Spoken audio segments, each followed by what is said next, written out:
Hi everyone, Mrs. Yu here with another Yu review.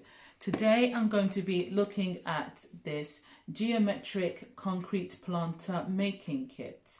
It's from Sandy Leaf Farm, but I picked this up from a local charity shop. I thought it would make a really great video for doing a review and also a nice project for myself to make something for the home. I got this many months ago, and I did the actual recording for it in the summer, so you'll see on the video it looks nice and bright and sunny, whereas right now it's dark, gloomy and cold, hence the reason why I'm wearing this scarf. It was quite easy to make, and as I said, it's out there, sat on the hallway doing its thing. So why don't we get to the video and you can see how I got on. Okay, so let's open this up and see what we have inside.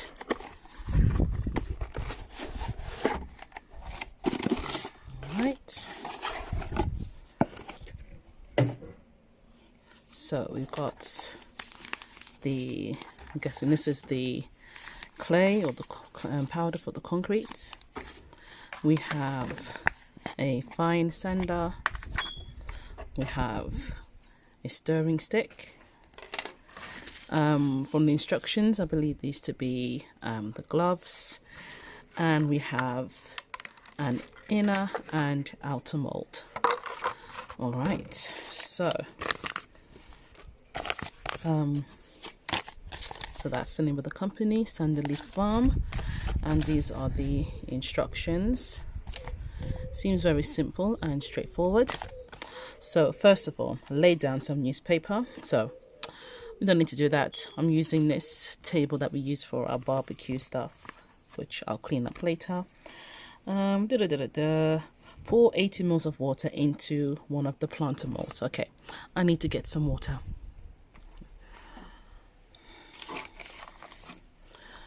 So now I've got what I believe and I hope is 80 ml of water.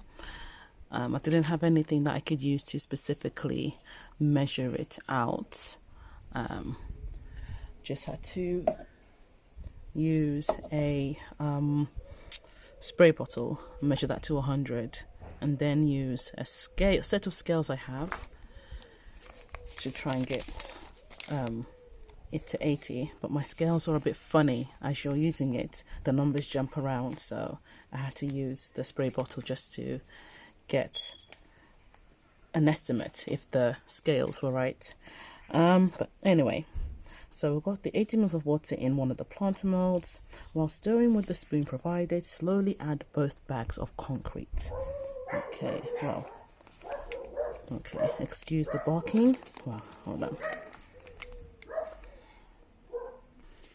Alright, the bags of concrete are in resealable bags, which themselves had another seal on them, I guess to prevent anything spilling out. So here we go.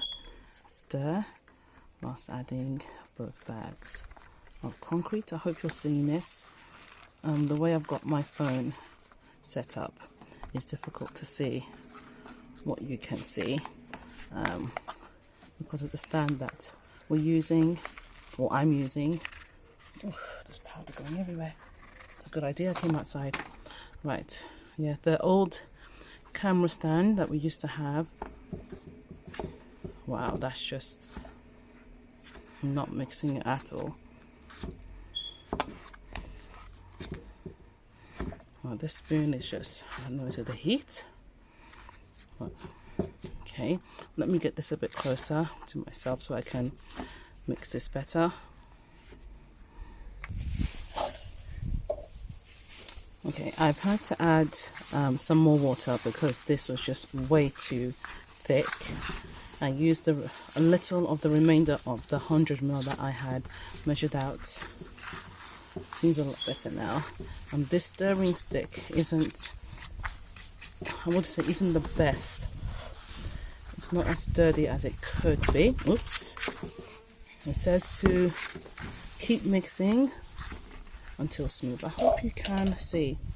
The sun is making it difficult for me to see what you can see, but I hope you can see. So just as the until smooth.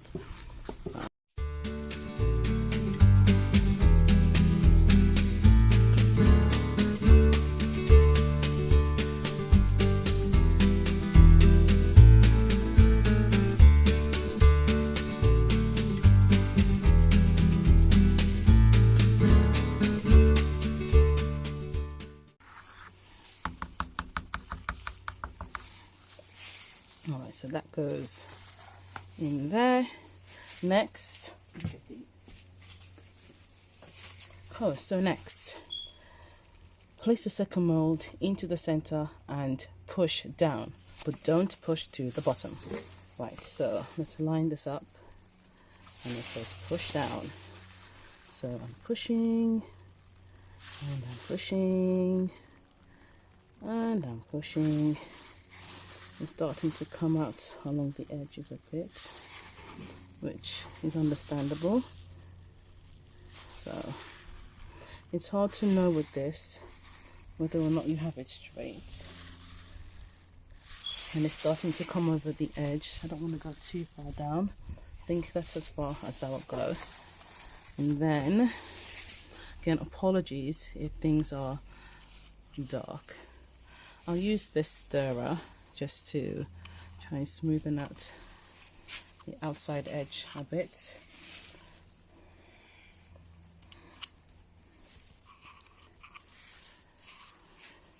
It's been a while since I've done one of these, so I am a little out of practice.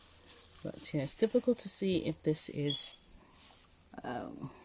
evenly in, but that's the best we can do for now. So yes, as I said, I'm out of practice for this, so it's been a while. So I'm just trying to make the top even to reduce the amount of sanding that will be needed later. Okay, it's not looking too bad now. The edge looks a bit more even. Okay. So next, see, I think that's it. Oh, just to add a weight in the center. So let me see what I can find that can act as a weight to keep this down.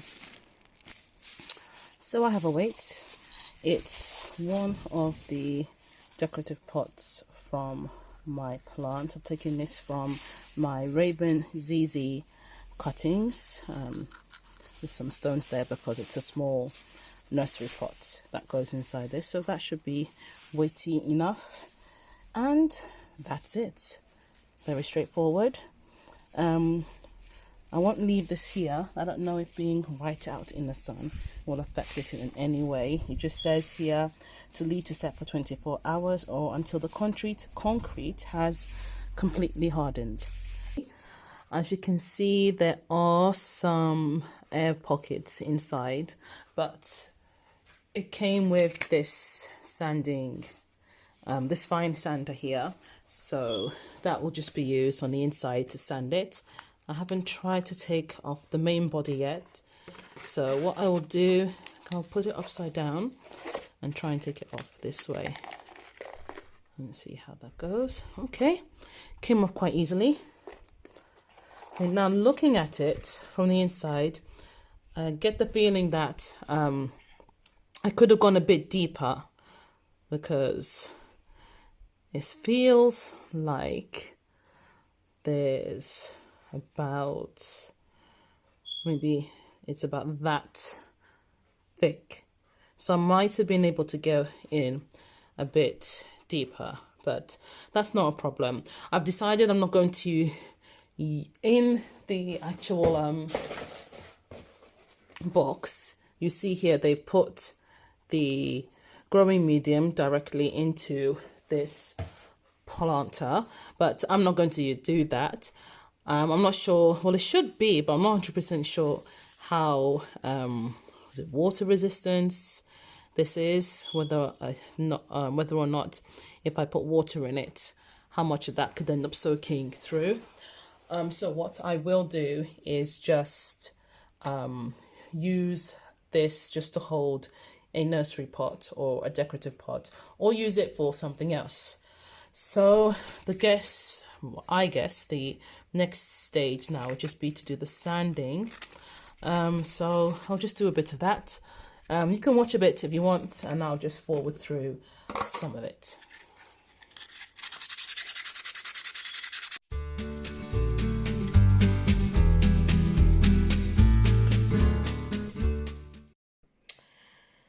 A few days have passed and I've used the filler to fill up the holes, which have also been sanded down, and I'm happy with how that looks.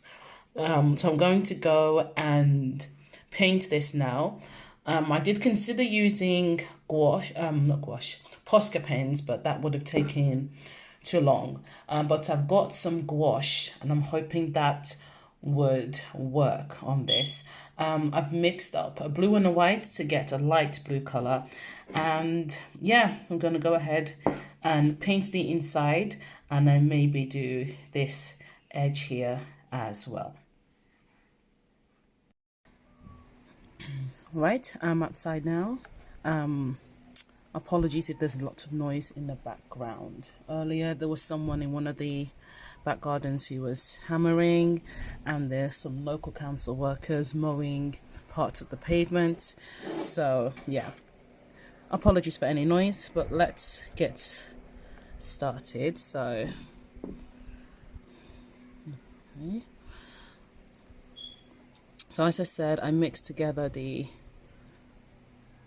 blue and white gouache, and I hope I've mixed enough, because I don't want to have to try and color match this, but this looks like it will be enough.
So the finished painting it, I ended up having to come inside. So it's all painted. I ended up having to come inside because it started raining. It's been raining on and off since. When I came in, I used this UV resin on the base because there are cracks appearing. I don't know how well you can see these on the camera. There's there and there. So to avoid, I was going to seal this anyway, but to avoid it peeling or flaking anytime soon, I'm using the UV resin. I don't have any other. I used to have glaze that I used on my polymer clay, but that's finished. And the only other glaze I have, I discovered that the lid is stuck to the bottle. So this is the next best thing. So I did the base just as a test, and it's come out really well. Ignore that. That's when I was just testing. one of the Posca pens. So I'm glad with how this has turned out. So I'm now going to do the inside. The sun has come out again, but I don't know if I can trust it to stay sunny. So just as a precaution, I'm going to use the UV lamp.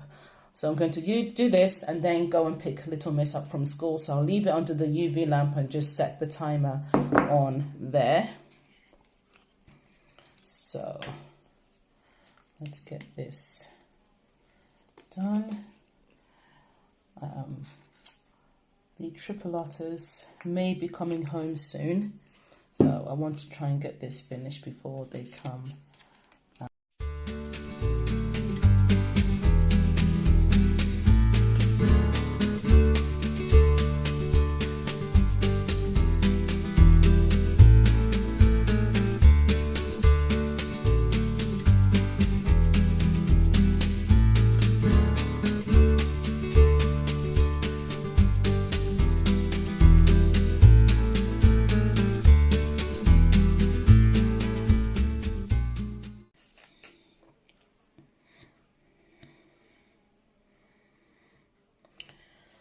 So it's done.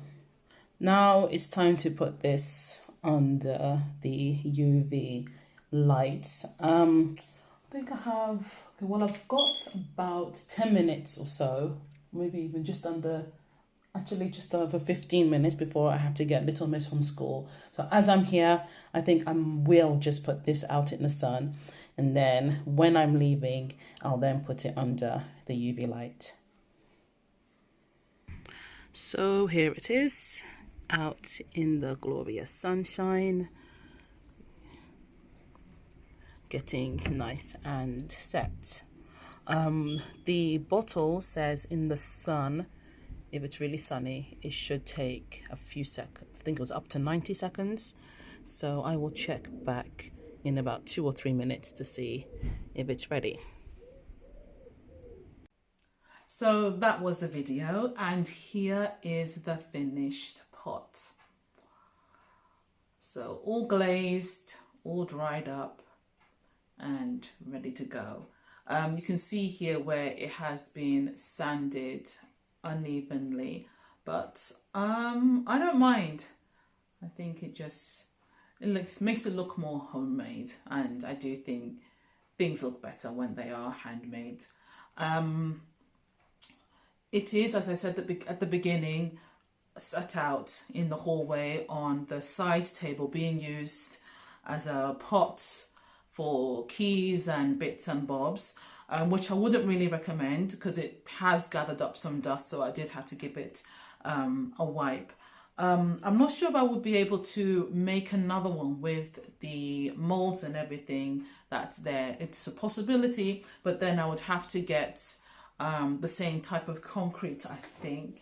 The box said it is a quick setting craft concrete, so it's a possibility that one could be made, another one could be made, and if I did, at least then I would know, number one, that I could push the molds down further so that I get a deeper pot. I would also not be as aggressive with the sanding, and the stirring stick that they provided with the kit. That's the only thing I was disappointed with, so I would use something like a lollipop, a nice lolly stick instead. And of course I would decorate it differently, and I would use something else for the paint. So the gouache on this, I don't know if you'll be able to see that. I don't think it's going to show up clearly. It is, you can see that it is crackling, and that's why I did put the UV resin as a glaze on this. So if by some chance I was to make something like this again, or use a different type of kit, then I would maybe use acrylic paint instead of the gouache and see how that goes instead. But all in all, if you do come across this, if you go out onto their website, it's Sandy Leaf Farm. This is no affiliation at all, but if you do go to their site or come across this kit anywhere. I would recommend it as a nice, quick, well, maybe not so quick, but a nice, easy project to do. So there we go.